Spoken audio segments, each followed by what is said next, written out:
What's happening, folks? Geologist Philip Prince, looking out over Los Angeles. Going to be talking about landslides here on the Palos Verdes Peninsula.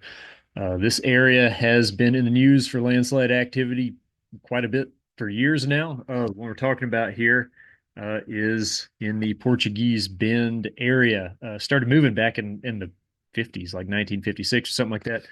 Movement has been ongoing and it has accelerated in recent years. There's efforts underway to try to slow it down. I want to talk about why there is landsliding in this particular spot, why it moves slowly but keeps on moving, and what, if anything, you could do about it. And most of all, I just want to talk about the geology of why it's happening here. That's something you don't hear about very much. The slide itself produces pretty dramatic effects on the landscape. Cracks roads, houses drop down several feet, crack in half. There's not a lot of discussion of why that's actually happening, or not a lot of illustration of it. So that's what I want to go for in this video.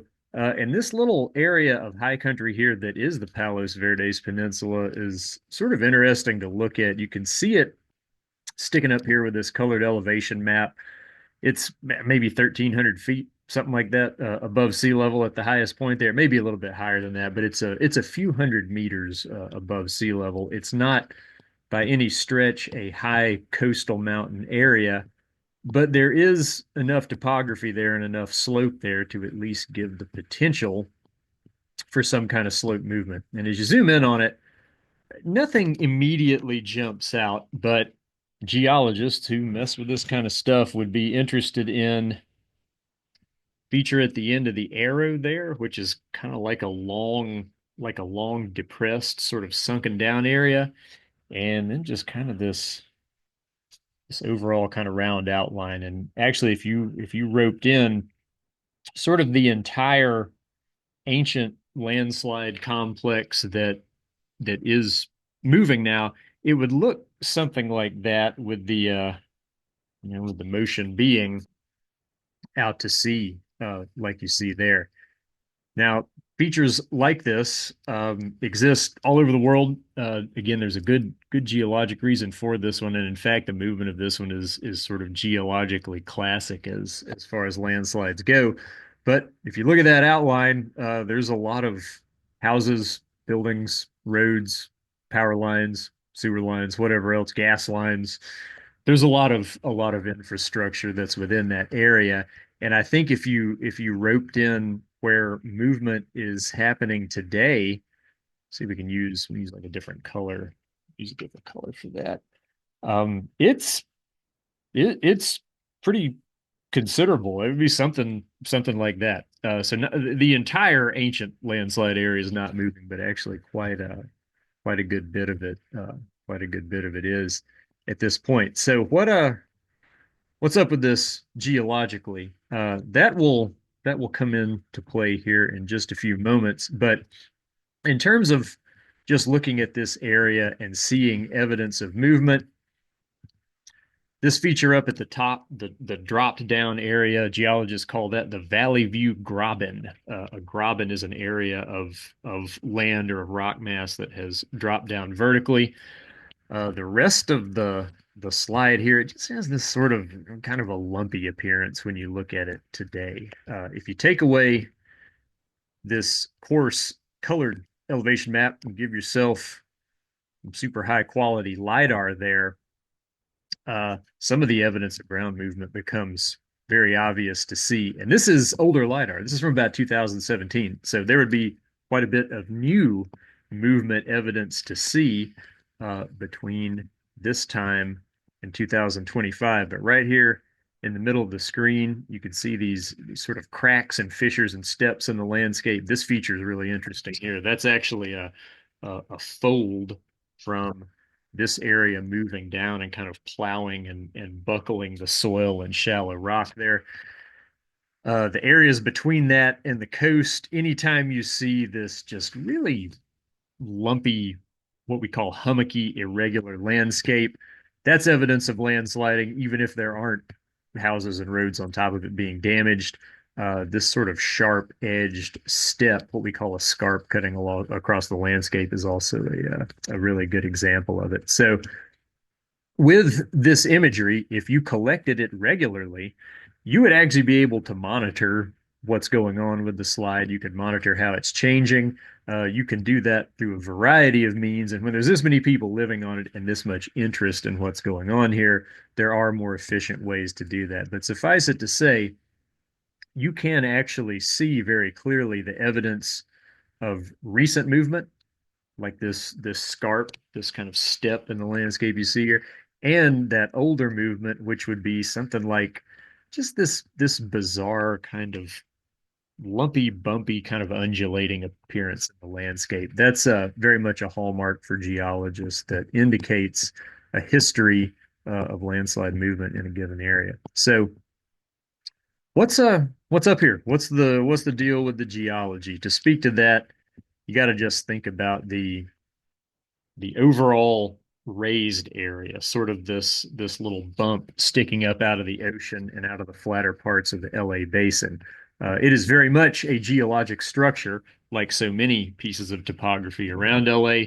And it's kind of interesting how the big overall slide complex that has been reactivated over the past decades and moving again today, how that's developed as a part of this overall geologic structure. So we'll get the old paint rolling here eventually. Good gracious. All right. So to set this one up, kind of a kind of a basic starting point here. We're just going to give ourselves a big section of Earth's crustal rock there, and at the top of it, we're going to have a sequence of sedimentary layers there, and we're going to push this thing from the right and produce some big folds in it. Now, if we were drawing this for real academic perfection, we would have some faults cutting through there. We're not going to go to that level of detail because we'll be able to illustrate pretty effectively what we need to without it. All right, so that's going to be our new blocked in area right there. Didn't really do a good job setting this one up. We're going to go right to the top of the paint window there, but I bet we can handle it. So we'll clear out our older, flatter, unfolded layers there. Get those squared away. Looking good. Looking good. Okay, so now we've got that interesting kind of folded geometry there. And let's finish out the block here. So we'll go way out in the distance there. Actually going to go all the way out to what's going to be the Santa Monica Mountains out there. And we need to erode top of the big geologic fold here, kind of into the actual mountain or kind of high area what you see on the coast today that is the Palos Verdes Peninsula. So we'll do something like that there. And this is not scaled. This doesn't represent the depth of erosion into that sedimentary layer that you'd see everywhere. But we're just trying to give kind of an illustrative idea here. So we give a little bit of mountain appearance out there on the Santa Monica's in the distance. And start coloring some things in here. We could add some younger sediments here. We'll add some ocean. Very good. Give ourselves ocean bottom there. All right. Yeah. Let's color this thing up here. Got the lines closed? Yes. Correct. Looking good. We'll darken this up a little bit. An ugly color there. Guess it's going to work. Ocean. Now, what in the world? That's it. Did you see it? All right. Nice. So where is the landslide actually occurring? And it's going to be sort of in an area kind of like that, right? So that's going to be our cross section view, and at this point, going to have to zoom in here to handle it. What you have to keep in mind is that the layers in this blue sedimentary sequence are folded, and in some places they are tilting, and in the area of our slide here, they're tilting downhill out towards the ocean. And that actually sets the stage very, very nicely to develop very large landslides. And this is something that you see. This is something that you see the world over. Geologists call it a dip slope. The term dip in geology refers to the tilt of layering.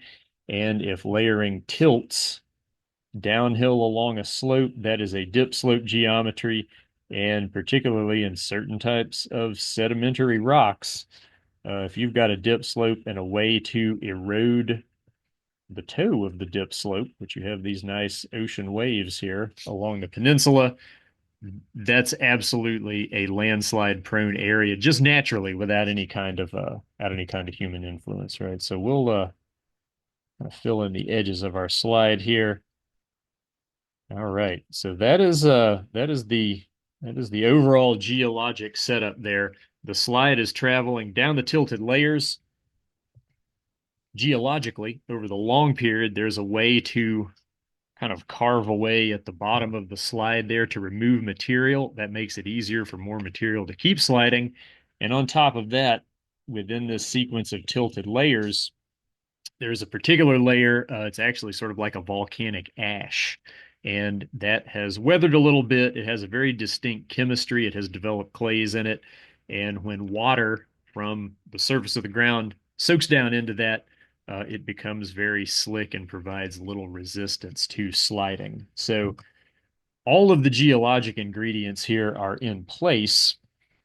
And, you've got a fair amount of reasonably steep topography on either side of this feature. And when you put all that together, you've got just sort of an ideal setup for landsliding, right? What's interesting is that this part of the sedimentary sequence here, it's causing landsliding.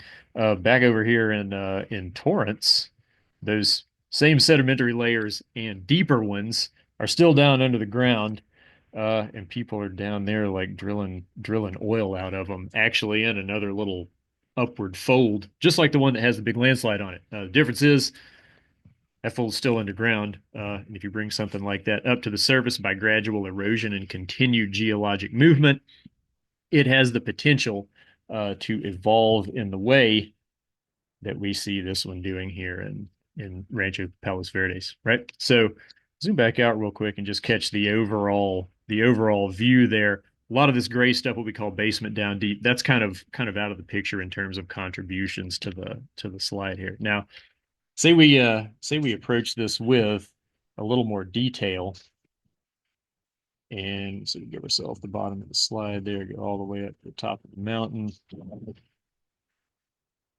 like this.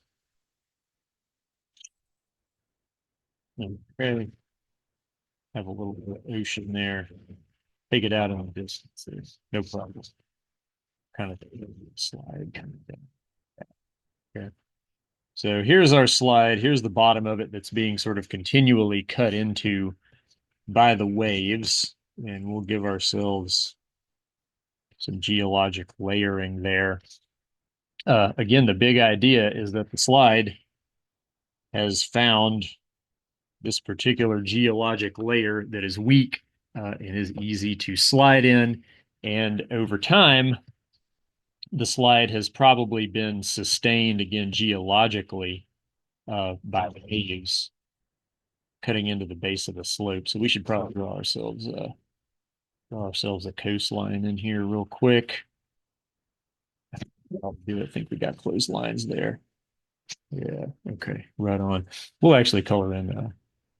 No, leave it black and white because we need to talk about how you're going to make this thing move. One way to do that from the human standpoint would be to come along and mess with what we call the towing lanes, mess with the downhill end of it. So say you came along and made a bunch of excavations or something, and you actually removed a lot of material from down there, and you actually overall change the shape of the land surface. That material down at the bottom is sort of like the break or the foundation that's holding everything up slope back.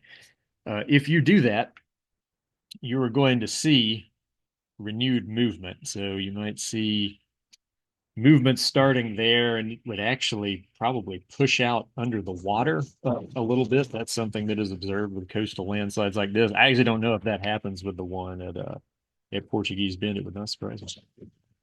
So that's going to actually push. It's going to make it look like the land has like pushed out from the coast there a little bit.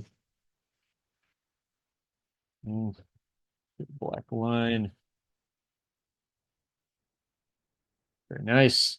And as a result of that, you might get something like that in a couple places there. Kind of change our overall outline here a little bit because everything is going to have to move here.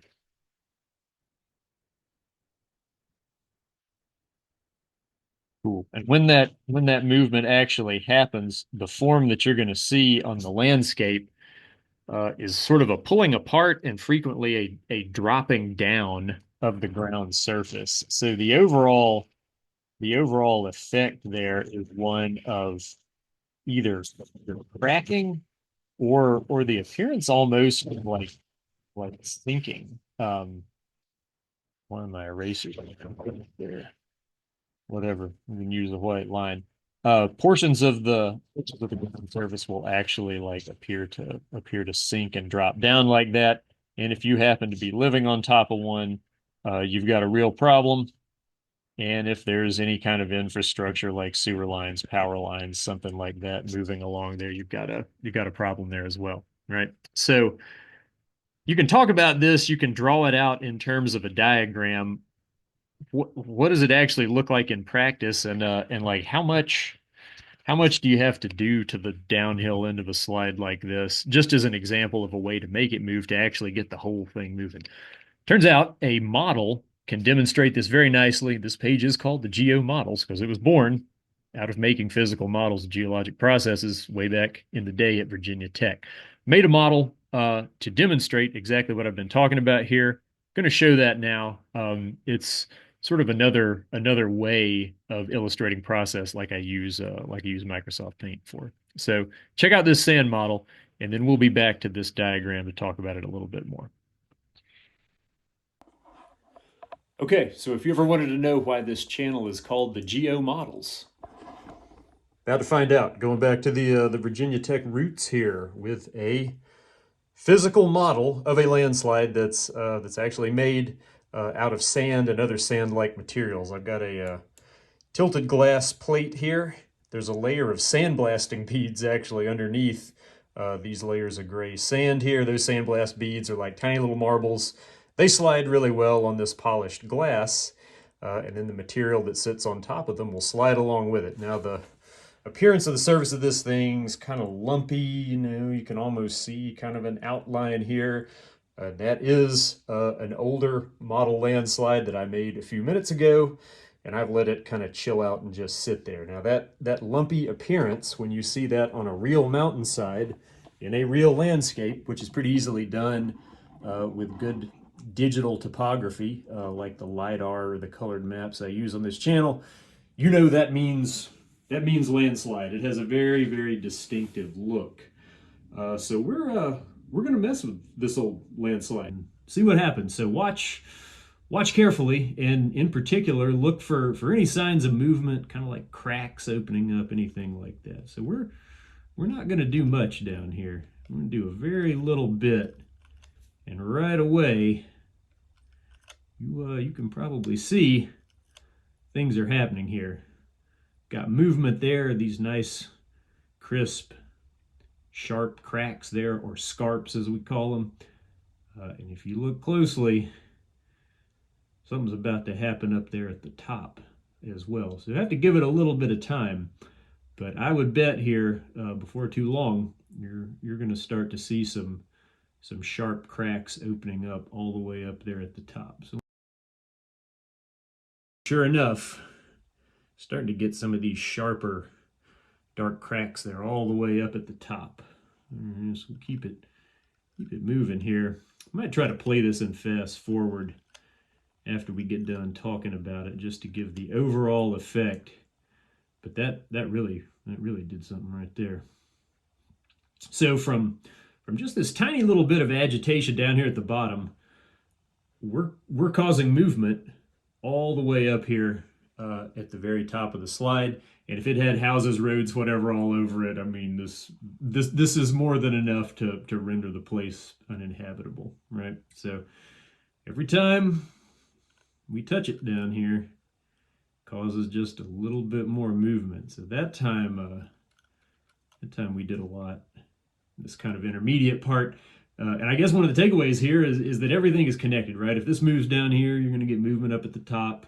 It's possible to have a big slide like this kind of moving in different places at different times with the overall effect of it creeping its way down the slope. And from where we started out, overall shape's still there, but you got all these fresh scarps, right? So it's a simple model, but really it's functioning in the same way that the real thing is functioning, and can produce all kinds of effects here. Let's say we came up on this place and saw this low area here, and we wanted to like fill that. We're going to fill that in with material so we can build on it.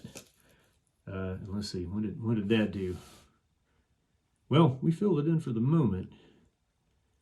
Don't you have any more erosion there on the bottom? That actually makes that spot that you mess with, that becomes a hot spot of movement, right? So situation like this, uh, man, it's tough.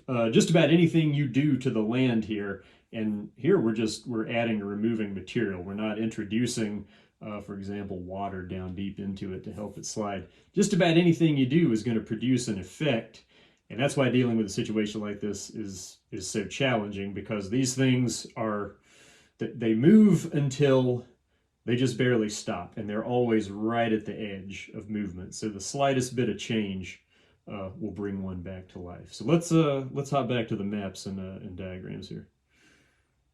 Okay, so that gives you an overall idea. It does not take much disturbance at all to get a very large amount of old landslide moving again. Just because features like this move just enough to reach stability, they never move catastrophically, but they're always kind of right on the edge, right? And in the case of Portuguese Bend, Rancho Palos Verdes area in general, there are several lobes to the slide.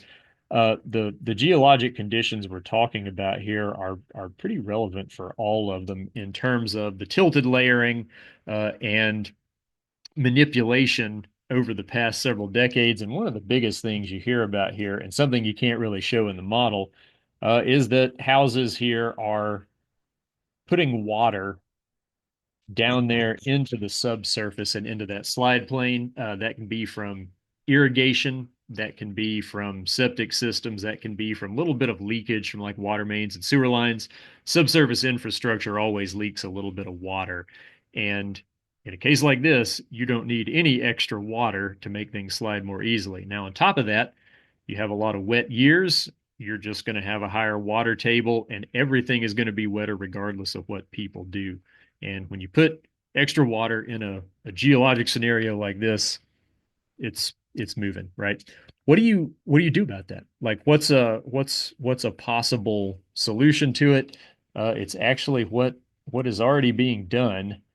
You have to drill wells down into the ground here and start pumping that water out, but you have to pipe it all the way down here to the ocean, because if you don't do that, you just put the water back on the slide and it's gonna soak in down there again. A feature like this is way too big to slow down through any engineering means. You have to dry it out. That's the only solution that is underway, but it's tough. I mean, that's just the physical size of this thing is really quite remarkable. If you zoom in on it, in fact, you can see some of the more recent cracking that's going on. I would say at this point, if you just lassoed here, and I won't do this with survey quality accuracy, but areas that have seen movement, I mean, it's big, and then you have these little sub areas within it that are, that are moving quite a bit as well. My understanding is actually that the upper part of it here has been moving quite quickly in recent years. And indeed, if you zoom in down here, you can actually see that process in action. The first one I'm going to zoom in on here is Dauntless Drive.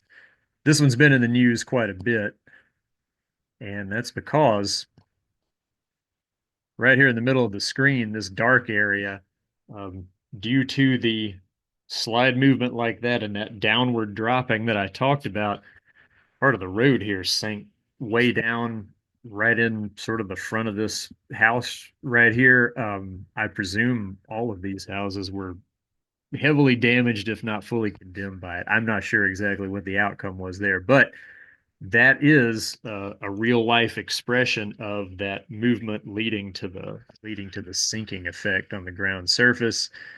You can follow that into these big cracks and fissures here, follow them all the way along the hillside. And in fact, you can actually see a fissure system here running a huge distance up the side of the hill. It kind of comes along, steps across this road. There's kind of a scarp, like a downward step from material moving downhill, and it keeps going all the way right up here. These are kind of the highest scarps and cracks that I can see on this southeastern end of the slide, and that is way, way, way up there. We zoom all the way out here and give things a chance to catch up. Basically, you're almost to some of these houses here up at the higher elevation. You can see it again pretty clearly expressed over here in some of the western parts of the slide as well. Hopefully, Google Earth will stick with me here.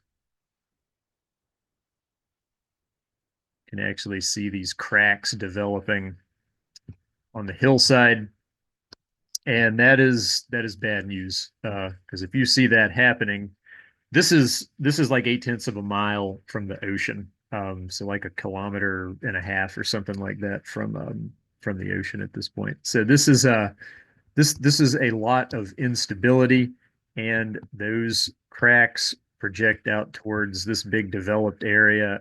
I think there's another crack that you can see right here, so it's almost like that potential for movement actually runs underneath all these buildings here, and that is not likely to stop. You can see those cracks continuing here where they've sort of been worked on. It's like there's been efforts to cover them up, and then they've opened again there. All you can do again is try to dry this thing out. The physical scale of it is so immense that there's absolutely nothing you can do from the engineering standpoint in terms of like adding a bunch of material here at the bottom to try to sort of support it, removing a bunch of material from the top to try to reduce the load. No chance, way too big. Water's the only way, and it'll be interesting to see if that meets with any kind of long-term success here, because you're always fighting coastal weather. You're fighting introductions from people living on it. Landslides are interesting because they produce low areas in the landscape.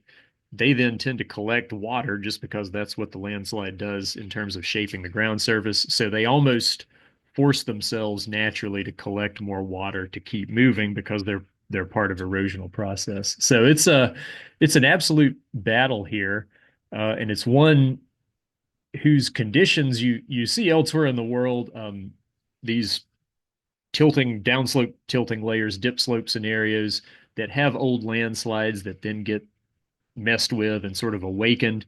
Absolute classic. There was a very famous example north of here, the St. Francis Dam, actually, that failed in large part, many would say, because it interacted with and sort of awakened an old landslide in a condition that's sort of like this with a river at the bottom of it instead of an ocean.